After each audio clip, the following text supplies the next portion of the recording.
2020 yılı tüm dünya için alışkanlıkları değiştiren bir yıl oldu. Covid-19 pandemisi bizlerin tahmin edemediğimiz bir şekilde başka bir yaşam şekline doğru itti.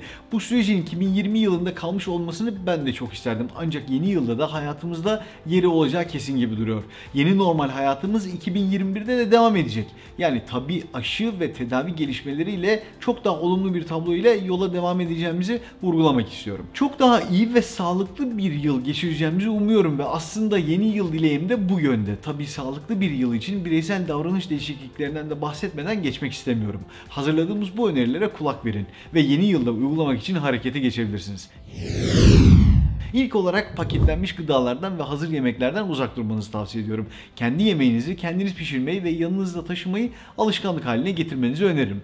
Böylece içindeki yağ ve tuz oranını kontrol altında tutabilirsiniz. Unutmayın, yeni yıl trendleri arasında aslında sağlıklı beslenmenin başlangıcı olarak insanların kendi yemeklerini kendi pişirmesi de yer alıyor. Buna adapte olabilmek için hatta büyük restoranlar bile yarı pişmiş yemekleri adeta restoranda servis edilmiş bir şekilde belki de sizlere gönderecek ve evin içinde bu yemeğin hazırlanmasını, tamamlanmasını da siz sağlıyor olacaksınız. Dolayısıyla yeni yılda yeni sürprizler aslında hepimizi bekliyor olacak.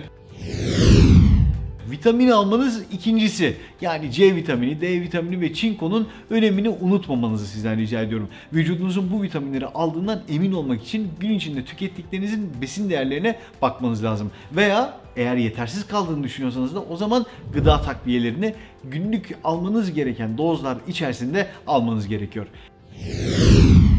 Üçüncüsü, düzenli olarak egzersiz yapmanızı istiyoruz. Yaşınızın veya seçtiğiniz egzersizin çok bir önemi yok. Önemli olan kriter düzenli bir egzersiz yapıyor olmanız. Bunun vücut sağlığınız üzerindeki olumlu etkilerini unutmamalısınız. Unutmayın ki işleyen demir ışıldar.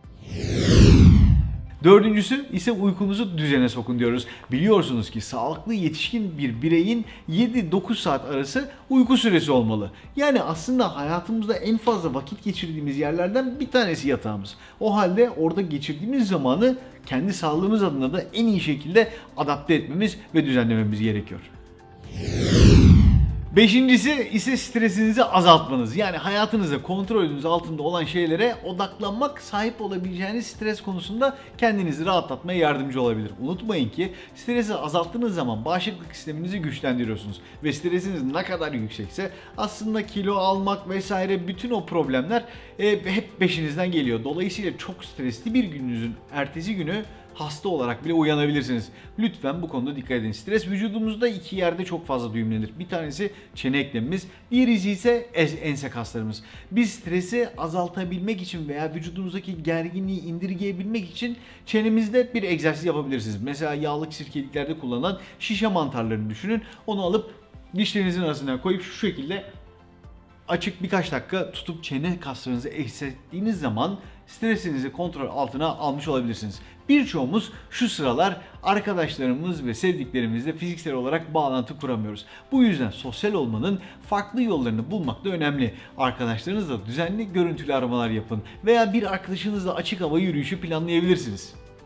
Bu öneriler aslında kolayca uygulayabileceğiniz davranış değişikliklerini içeriyor. Adım adım başlayıp içinden bir iki tanesini seçebilirsiniz. Sonrasında yavaş yavaş diğerlerine geçin. Sonunda bu ipuçlarının kombinasyonunu düzenli bir şekilde uygulamak sizi en iyi halinizin yoluna yönlendirecektir. Yani hayatınızdaki en iyi hal, en sağlıklı hal olarak adlandıracak olursak işte bunlar için size bir yol haritası oldu bu. İyi yıllar diliyorum ve sağlıkla kalın diyorum efendim. Hoşça kalın, görüşmek üzere.